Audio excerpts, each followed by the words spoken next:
En RCR presentamos Hablemos de Políticas Públicas. Entrevistas, comentarios y el análisis especializado sobre los diseños, gestión y la evaluación de las políticas públicas en el país. Con la conducción de Gustavo Nakamura. Hablemos de Políticas Públicas.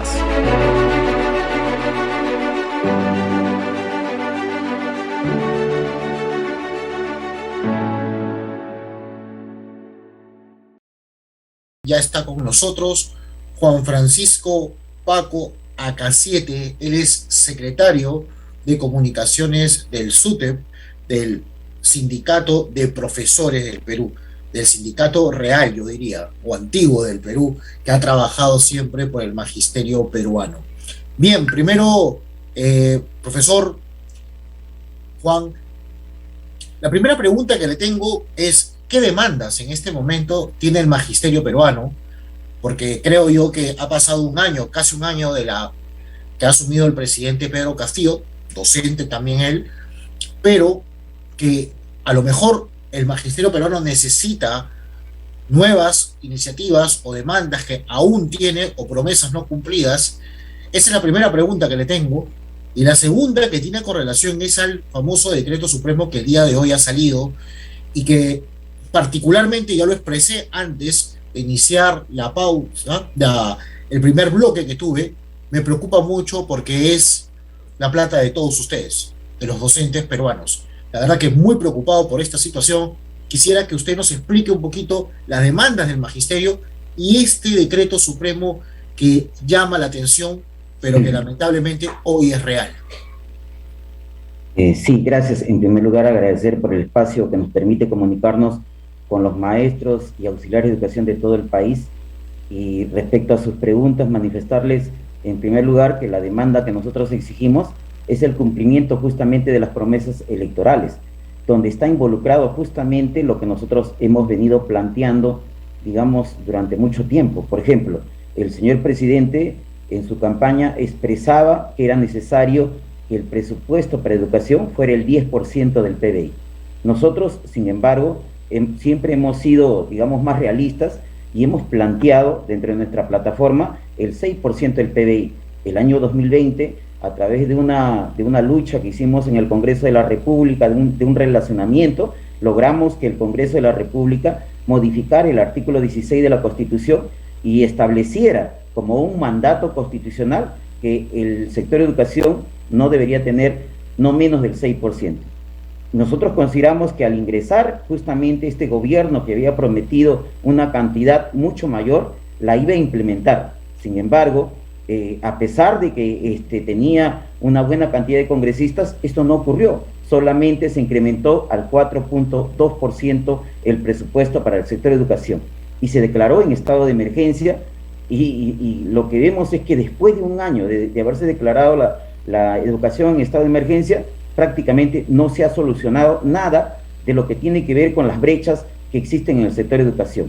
Nosotros planteamos que este presupuesto debe ser mayor, por ejemplo, para solucionar lo que el mismo ministro ha dicho, los 111.000 millones de soles que existe en lo que respecta a la brecha de infraestructura educativa. El problema que tenemos con alimentación, por ejemplo, en nuestros niños y niñas, de los programas, por ejemplo, que se han implementado de la jornada escolar completa, que no tienen un soporte alimentario. El problema, por ejemplo, de la anemia, que más del 40% de niños sufren anemia. El problema de la conectividad, que ha sido algo palpable durante estos 2 años de pandemia. El problema de, digamos, los materiales adecuados, los recursos necesarios, lácteos, tablet, para que puedan, los niños pudieran acceder en todo caso en estos momentos que hemos tenido crisis, ¿no? Y el resultado, ¿cuál ha sido? Muchos niños han abandonado la educación y lo que tenemos en la actualidad son problemas de retraso escolar en muchos niños y niñas que justamente no han recibido la educación adecuada durante todo este tiempo. Entonces, eso es lo que en primer lugar nosotros demandamos, el cumplimiento por lo menos del 6%, que es ya un mandato constitucional y que está establecido en esa constitución que nosotros, a pesar de que no estamos de acuerdo, pensamos que por lo menos se debe empezar por eso. Lo otro es, por ejemplo, el nombramiento, ¿no? También el señor presidente hablaba de nombramientos y, por ejemplo, lo que ha hecho ahora, digamos, debido a la exigencia que hemos tenido como sindicato, lo único que se ha hecho es, se ha flexibilizado, digamos, la evaluación, porque es una evaluación, nosotros decimos, tramposa. Esta ley, lamentablemente, no soluciona ese problema. Nosotros, por ejemplo, hemos presentado un proyecto de ley, ¿no?, para justamente solucionar esta problemática con la iniciativa que tenemos a través de diversos congresistas. También un problema grande que tenemos, por ejemplo, es el problema de las pensiones. En el Congreso anterior, el sindicato presentó una propuesta concreta sobre cómo deberían ser las pensiones para nuestros, digamos, ex compañeros de trabajo, ¿no?, los maestros que están cesantes y jubilados y que reciben una pensión indigna, ¿no?, que oscila entre 500, 600, 700. ¿Quién puede vivir? Y sobre todo ahora que el costo de vida se ha incrementado, que tenemos una crisis alimentaria, en realidad nos preocupa que ni siquiera se haya hecho mención del mejoramiento de pensiones. Nos preocupa también, por ejemplo, lo que tiene que ver con digamos, estos concursos que se realizan, digamos, de ascenso de escala, que en determinado momento muchos aprueban y a veces no alcanzan, a pesar de que han obtenido una nota probatoria, no alcanzan, por ejemplo, para poder acceder a una plaza. También tenemos el problema de lo que usted ha dicho, la rama magisterial. Mire, el problema de la rama magisterial no es de ahora, no es nuevo. El señor Castillo, justamente en su huelga del 2017, ¿cómo nos atacaba al SUTEP? Nos decía que nosotros vendíamos las huelgas justamente por esta institución. Y eso es una gran mentira. Se ha venido vendiendo esta mala imagen, ¿no?, de una empresa que es exitosa, de una empresa que tiene premios ISO a nivel internacional, que es modelo y que muchos quisieran copiar, y que hasta el momento no tiene ningún problema económico, no tiene ninguna situación, digamos, concreta de que demuestre que existen malos manejos. Y la SBS, que supervisa esta entidad, puede corroborar que en realidad no existe, ¿no?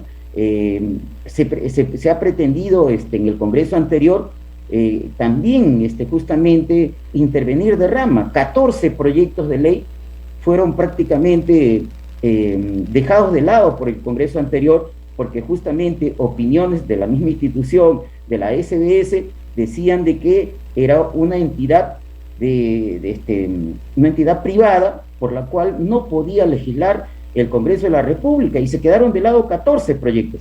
En este Congreso de la República nuevamente se han presentado proyectos con el mismo pretexto. Una de decirle a los maestros que le devuelvan el dinero, como que si con esta devolución se va a solucionar el problema económico que tienen los maestros. El problema económico se soluciona en la medida que el gobierno atienda las necesidades que tiene el sector de educación. No con el dinero de la derrama ni con el dinero de las AFP se va a solucionar el problema económico que tienen los maestros. Sin embargo, ahora, en vista de que no puede, o que lamentablemente su bancada que tiene en el Congreso no puede implementar ni siquiera esta situación de liquidar derrama, ni democratizarla a través de leyes, porque no se puede legislar, el señor presidente se ha tomado la libertad en forma prepotente, digamos, de emitir un decreto supremo pretendiendo democratizar, entre comillas, ¿no?, la institución de rama magisterial, cuando ellos no tienen facultad, o sea, el Ejecutivo ni el Legislativo tienen facultad de intervenir la derrama, porque, reiteramos, la derrama es una institución, ¿no?, derecho jurídico privado, y según estamos consultando con nuestros asesores legales, el gobierno lo que está haciendo es cometer infracciones constitucionales. Por ejemplo, vulnera el artículo 13 de la Constitución sobre la libertad de asociarse, el artículo 10 sobre seguridad social, el artículo 62 sobre libertad de contrata. ¿Por qué? Porque no es cierto que actualmente es obligatorio la afiliación a la institución de rama magisterial. Es totalmente voluntaria, de acuerdo a una disposición que sacó el señor Alan García en el 2007. Los aportes a derrama o la afiliación a derrama es voluntaria, y todos los que pertenecen actualmente a derrama han firmado voluntariamente una carta de compromiso, ¿no?, asumiendo lo que derrama está estableciendo.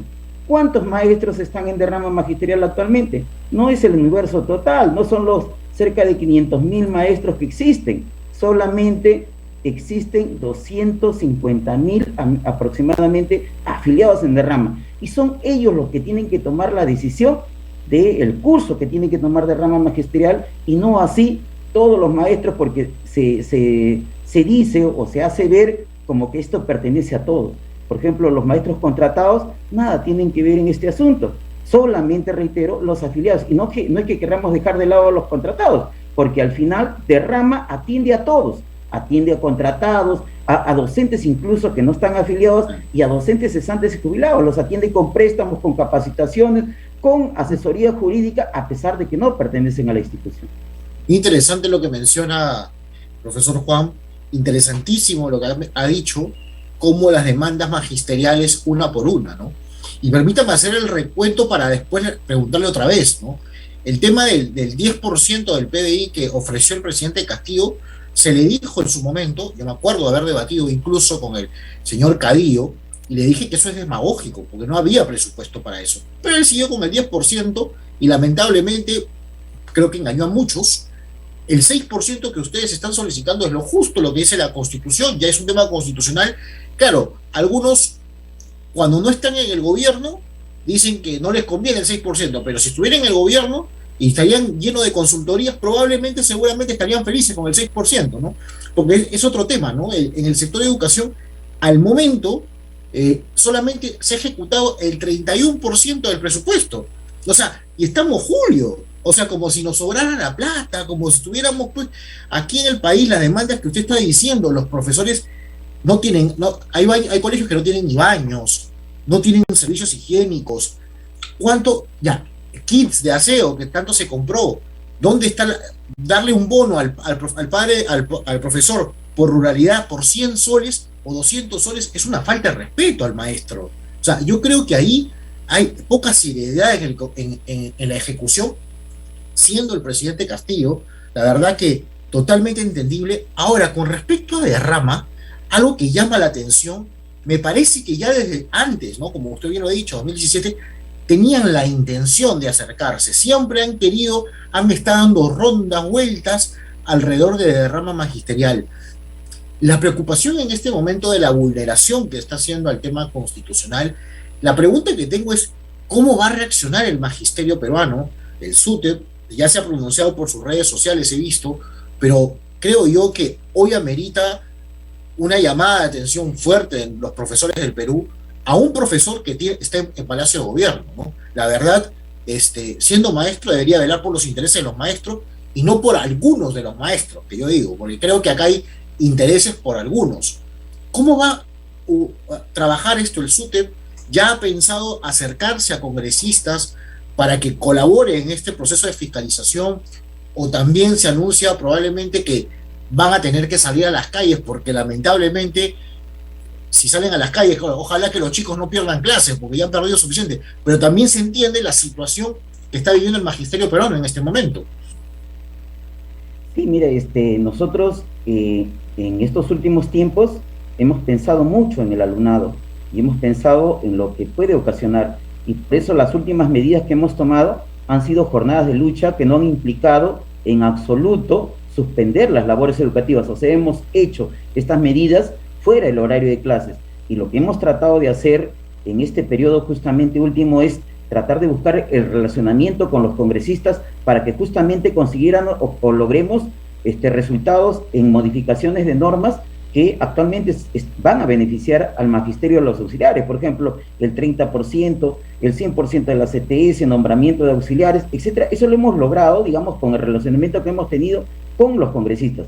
Con ellos también hemos conversado este tema justamente de derrama magisterial, porque existe, reitero, una mala información, una información equívoca de muchos congresistas que les han metido en la cabeza que derrama magisterial, digamos, es la caja chica del sindicato, que a través de ahí se pagan jugosos sueldos los dirigentes, y en realidad no existe denuncia. La CBC es la que supervisa derrama magisterial, y si eso ocurriera, pues ya hubiese habido una intervención. Por nosotros decimos claramente que demuestren que haya una denuncia seria, que no estemos pues con esas acusaciones que son falsas en realidad, porque no existe documentación concreta sobre eso, y que realmente dejen a que los maestros que estamos afiliados, que nos hemos afiliado voluntariamente, decidamos los destinos de nuestra institución, porque el Estado no pone ni un solo sol en esta institución. Los que hemos puesto nuestro dinero somos nosotros, y sabemos que no es una perfección, pero si uno ve los beneficios que brinda como una entidad de previsión social, nos daremos cuenta que realmente tenemos grandes beneficios. Yo, por ejemplo, tengo mi estado de cuenta que uno lo puede descargar fácilmente a través de una app. Yo, por ejemplo, podría decir, justamente bajé mi estado de cuenta, lo que yo he aportado es cerca de 5.568 soles durante estos más de 33 años que tengo de servicio. ¿Y cuánto tengo en la actualidad en mi fondo? Porque ahí uno puede ver su fondo. Tengo 18.241 soles. O sea, prácticamente más del triple del dinero que yo he aportado. ¿Qué banca, qué entidad bancaria me ofrece tantos intereses? Y además tenemos otros beneficios que, si podemos describirlo, se darán cuenta que los maestros, que en realidad nosotros decimos, quisiéramos aportar más para que ese dinero se rentabilice mucho más, pero no nos permiten, justamente porque existe un estatuto que así está establecido. Totalmente, profesor. O sea, 5 a 18. O sea, ningún banco te va a dar tanto. Eso es verdad, esa es gestión eficiente, totalmente, y yo particularmente valoro mucho el hecho de que ustedes se están, como se dice, aguantando, porque esa es la palabra, de no salir más a las calles, porque hay clases en este momento de los estudiantes y no afectar a los niños y a los ciudadanos en general, a los adolescentes también que están en las escuelas. Pero se acercará a vacaciones y probablemente, si este decreto no lo derogan, probablemente, seguramente, algunos de ustedes, algunos en las regiones, comenzarán las protestas porque, claro, imagínense, usted tiene 5.000 soles de aporte, voy a poner el caso de usted, y tiene 18.000, ahora entran otros y mañana de repente ya no tienen ni los 18 ni los 5. Y cuando es un derecho de usted porque usted ha aportado. Exactamente, ese es el pretexto de querer democratizar. Como no pueden liquidarla, lo que quieren ellos es meter su gente, meter mano, hacer lo que están haciendo en el Estado, prácticamente dejar sin fondos a los maestros, porque es un peligro en realidad con este gobierno. Y lo que nosotros decimos, vamos a tomar 2 acciones concretas. Ya nosotros hemos planificado una tercera jornada de lucha que debe ser en la quincena de este mes. Debemos implementar una medida de lucha justamente para pedirle que se cumpla con las promesas, y ahora más aún con esta situación de derrama magisterial. Y también se ha dicho de que se va a consultar un paro, pero lo otro que vamos a hacer legalmente es una demanda constitucional, o sea, una acusación constitucional. Vamos a empezar a conversar con varios congresistas para que esto se realice, porque está habiendo una infracción contra la Constitución, y yo creo que los congresistas, con su capacidad fiscalizadora que tienen, deben asumir esta situación y debe sancionarse al presidente por incumplir o por tener una infracción en contra de esta Constitución que tenemos actualmente, ¿no? Esas son las 2 acciones que nosotros estamos en todo caso planteando durante este tiempo. Esperemos que la situación no será. Ya el compañero Lucio ha salido justamente dentro de estas actividades del Día del Maestro a manifestar que nosotros exigimos que el señor presidente renuncie y que el Congreso también ponga barbas en remojo, porque en realidad da mucho que desear este Congreso de la República. Interesante lo que menciona el profesor Juan. Yo lo dejo como reflexión y ya el tiempo nos ha ganado. Igual el espacio está abierto siempre para ustedes, como dígale al profesor Lucio, una vez tuve el gusto de conversar con él, encantadísimo, el espacio está abierto, más allá de los tintes políticos de uno u otro o discrepancias que puede haber. Acá estamos velando por el tema de que se siga la meritocracia, pero que se siga trabajando bien como se ha venido haciendo. Y si hablamos de un tema constitucional y un tema de la propiedad privada, acá la vamos a defender. Y más aún si es de los maestros, creo yo. Los maestros necesitan tener su espacio como lo han tenido, y que nadie les debe quitar ese derecho como lo han adquirido hace ya mucho tiempo, y porque es una iniciativa privada, no es una iniciativa del Estado, porque mucha gente cree que es plata del Mineu, que está en derrama magisterial, y creo que es un craso error pensar así. Ojalá que el presidente Castillo pueda entender, porque la verdad, yo creo que el camino constitucional, profesor, o la acusación que van a emprender será buena, pero definitivamente casi convencido que, dado como el señor Castillo le encantaba salir a las calles, creo que cuando vea al magisterio peruano en las calles se va a acordar quién es el que tiene el poder realmente en las calles, y ustedes han dado batalla muchas veces de ello, y me consta constantemente que incluso en algunos casos costó la renuncia de una ministra de Educación. Me acuerdo claramente de eso. Así que, profesor, muchísimas gracias. Espero que tengan este espacio para que puedan compartir con nosotros y la gente que nos escucha.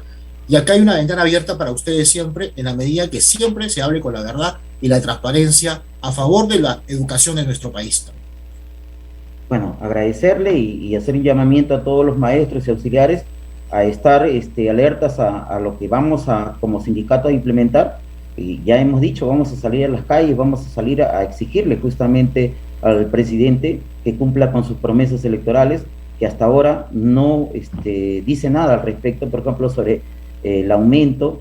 Como se ha dicho, él tanto se quejaba de que aumentaban 100 soles en marzo y 100 soles en noviembre, y es la misma política que sigue, o sea, cambiar para no cambiar, y nos preocupa esta situación. Gracias por el tiempo permitido. No, muchísimas gracias a usted por darse el tiempo y el alto, y espero que tengan mucha suerte en esta lucha, y desde acá, en este espacio, siempre contarán con nosotros para apoyarlos y ayudarlos siempre a difundir. Y por si acaso no cobramos porque salgan a hablar, por si acaso. Acá ya siempre va a estar abierto la puerta, porque creo que hoy por hoy lo que somos, muchos de nosotros, es gracias a profesores que han trabajado siempre por nuestro país. Muchísimas gracias, profesor Juan. Gracias. Bien, estuvo con nosotros el profesor Juan, él es el secretario de Comunicaciones del SUTEP, dada la situación que en este momento se está dando en nuestro país, ¿no? Este decreto que ha sacado el presidente Castillo. ¿Ya lo escucharon? Probablemente salgan a las calles. Ya lo anunciaron. Después no digan que no se les avisó. Se están metiendo con el magisterio, se están metiendo con aquellos que fueron sus aliados para ganar las elecciones. Los están traicionando. Porque siempre la izquierda comunista ha buscado eso en nuestro país. Lamentablemente, esa es la verdad. Duele que el magisterio peruano esté pasando ello, más allá nos caiga o no nos caiga el presidente Castillo. Y los dejo con un video de nuestro amigo Eduardo Herrera, que ha estado en la ciudad del Cusco, y sorprendentemente de la cantidad de gobernadores regionales que estaban postulando y ya se les puso la lupa. Nos vemos el lunes y le dejo con el video de Eduardo Herrera. Encontramos un candidato con 7 alertas, un lamentable y preocupante nuevo récord. Los grupos políticos o movimientos con más alerta en este caso en Cusco son Frente de la Esperanza, Somos Perú y Frente Regional Tupac. Vamos a ir por todos ustedes, uno por uno.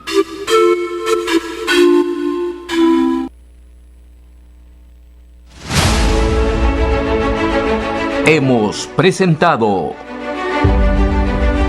Hablemos de Políticas Públicas. Nos reencontramos en nuestra próxima edición. Si ves a alguien con la mascarilla mal puesta, si ves que hay personas aglomerándose sin respeto. Hemos presentado Hablemos de Políticas Públicas. Nos reencontramos en nuestra próxima edición.